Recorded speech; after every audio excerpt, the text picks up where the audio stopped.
Just pick up a Cull, survive, farm against that more defensive Galio. You can always Valkyrie away from his engages. I think it's a great pick. It's something that Knight is obviously fantastic on as well.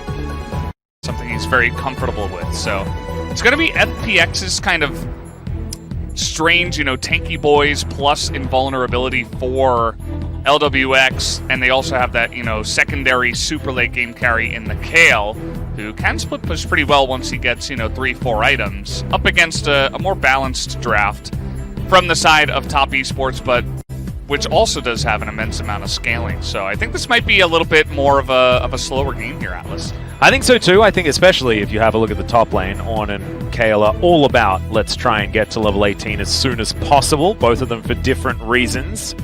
But I think FPX's draft is really interesting. I love the fact that even though they didn't have the option... Farm it out. Yeah, well, let's do it. Let's get into game number 2.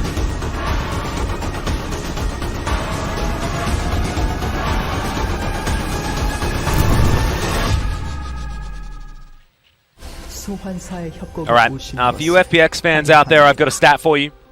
Knight, the only champion that he's lost on so far this tournament was Corki. So there you go. So you're saying there's a chance.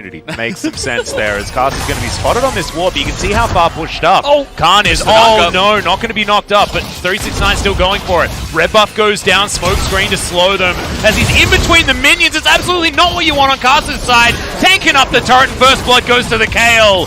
Oh my, could it have been any worse? Well, yes it can, ladies and gentlemen, because 369 is now in trouble. Doinby teleports in, and 369 is just wandering down towards his mid laner, and he's not going to make it to safety. Knight barely gets out of that lane. Meanwhile, on the bottom side of the map, Yanja down to 200 health. Let's see, as the Graves is, okay, what? Good night. I don't know what that was. This is going to be the longest lasting double buffs that we've ever seen. Oh man. It's Knight's turn. You must not have checked the brush for the ward and opportunity of high probability, if I say so myself. Beautiful. And Khan tries to poke. He takes 3 turrets hits. He's level 5. He doesn't have his ult. It's like just the alley.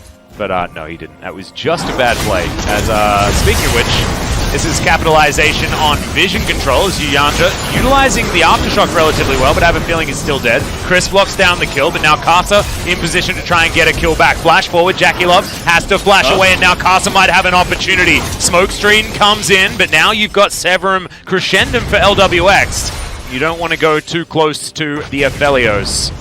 Now Doinby, this is his favorite place on the map, the river.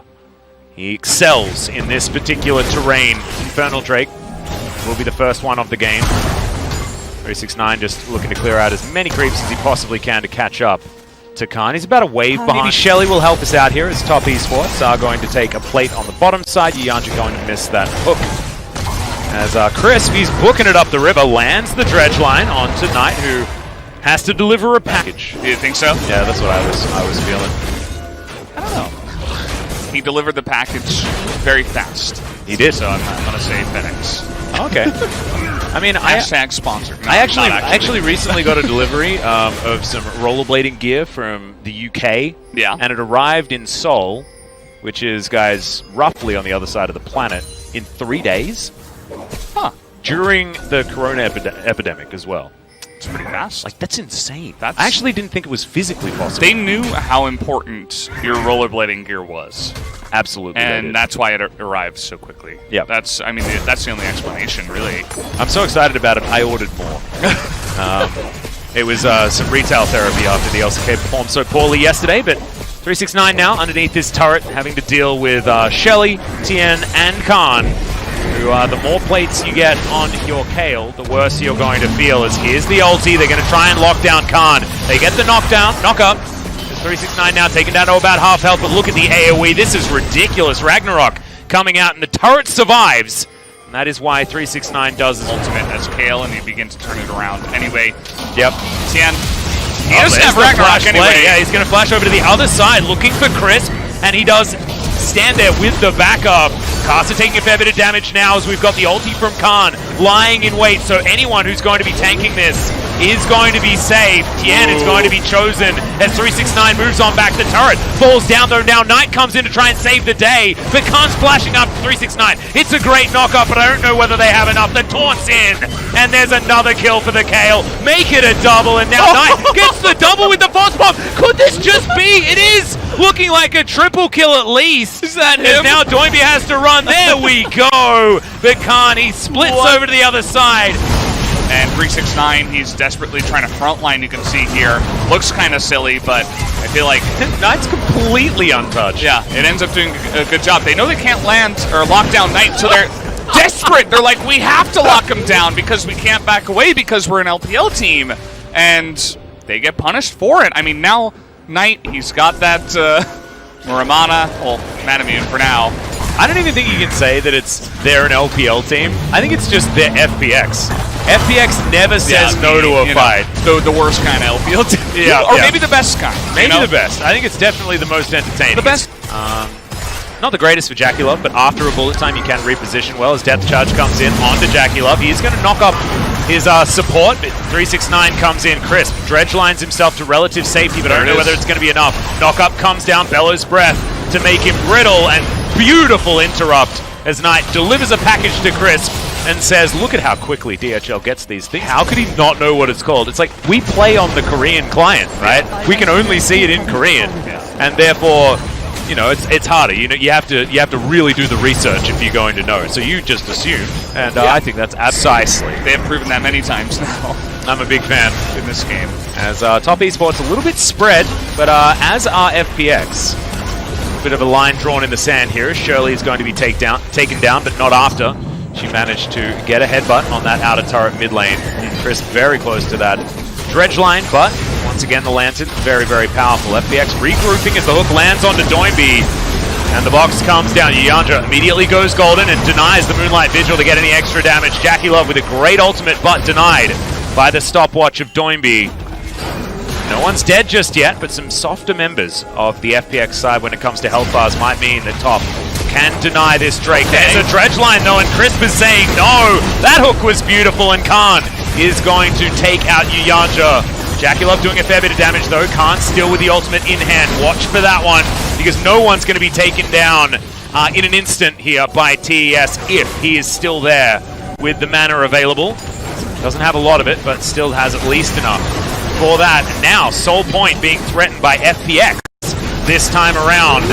Looks like they are going to be able to do so, but Chris might be the sacrificial lamb. No, ulti goes down from Khan. The AoE damage is in, an FPX behind this Kale decimate Top Esports. Even Knight unable to mechanics his way out of this one. I would recommend it. It's only $6.50 in the shop. As more action. LWX is dead, guys. What? This just happens to... Like, how was he there? How? Yanza still FPX. I mean, this is really dumb. What the hell is he doing? You don't do this. You can't be that far down the lane. He doesn't have any vision on the left side at all. Yeah. Well, we're fighting again. Every time we get a replay, it has to be a fight, as that heroic entrance was fantastic. The double taunt to follow up, but knockup comes through from 369. The bottom lane have already been taken down. 369 considering still fighting. But another taunt through from Doinby. 369 now going to have to try and get the heck out of there. Doesn't have flash, remember. And there's 4 members, so LWX easily grabs that kill. Remember, guys, LWX also at this point, because, again, they could still set up a nice little flank here. They have Doinby on the top side. Doinby doesn't even... Oh, yeah, this actually could be bad news. Great ward. Yeah, that ward over to the side certainly going to be helping out here. As 369 going to throw through the ram. It is stolen away, so Cloud Soul is denied, and that's a very early ultimate used on a retreating Olaf. Not exactly what you want, but Knight was picked out and destroyed. Yep, the team fight just too good. Heroic entrance there just for some fun, and look at all of these magic damage shields. Jackie Love gets dredge lined, and Crisp is back in form after it was the Yanja show in game number 1. Crisp certainly getting his money worth here this time around as Garza get him to an yield reach around here. Flashes forward, end of the line for Crisp, my friend. Yeah, aptly named ability, that one. And that is just backing in the wrong spot. But Baron still should be a guarantee here for FPX. So it's not all bad news if they lose their star support from the last team fight. Baron's taken, and FPX are looking to start their onslaught in this series. Karsa at least takes the big bucket of pops. It's going to be delayed from entering the fight for a little bit here. but did not pan out for them as Knight did get caught out. Also, Knight without any defensive itemization whatsoever. Next one going to be an Infinity Edge as well. So his 4 items will be a lot of damage, but if he just gets completely destroyed every fight, it's not actually going to matter, as 369 taking a fair bit of damage there actually from the Winds of War. Despite getting some upgrades, Knock-Up not going to land there onto Doimby, as 369 is still pretty tanky. And now the Ornhorn going to come out. Khan with the ultimate on himself, and now not going to be able to use that in the next team fight, as his turret is just barely staying alive, but double siege minions will be able to get rid of it. 4 FPX, and oh, here you go! Yep, package delivered. Khan is going to ult. Knight says that he does not care, and maybe he has to, as it is going to be 1-for-1. Doimby comes in with the ultimate, and I don't know why Knight completely disrespected the Kayle damage when she was invulnerable, but he 100% did. Still, that money is taken, and Crisp is Yanja also going to die. So not worth in any way. And the Baron once again restarted. Knight has his teleport as well as Doimby. He's making his way in. Top Esports can get rid of these wards, but now Doimby diving in just to buy some time for his team, as now the Baron goes down and is taken by FPX, but can the ensuing fight be won by them as well, as the Galio does go golden and he's going to flash immediately to get out of this one, and his health bar just keeps repairing itself. Meanwhile, bottom side of the map, they did take the objective. Ow. Yeah, Valkyrie probably wanted to be a little bit earlier, but that was just one auto attack that took a quarter of Knight's health bar. Khan, now that he's fully ascended, is absolutely terrifying, and Doimby getting to work on this top side. 1-3-1 working out very well here for FPX, especially with this Baron buff. And this bottom inhibitor turret here is going to be falling down. Knight just got back from the fountain, and once again gets chunked out by the Kayle, being run around here at Top Esports, as FPX turn their attention to the mid lane. Kasa taken down relatively low, but Doimby doesn't have a huge health bar to work with. There's Knight now, another Valkyrie necessary. Tien lands an undertow. I mean, any sort of slow is really scary.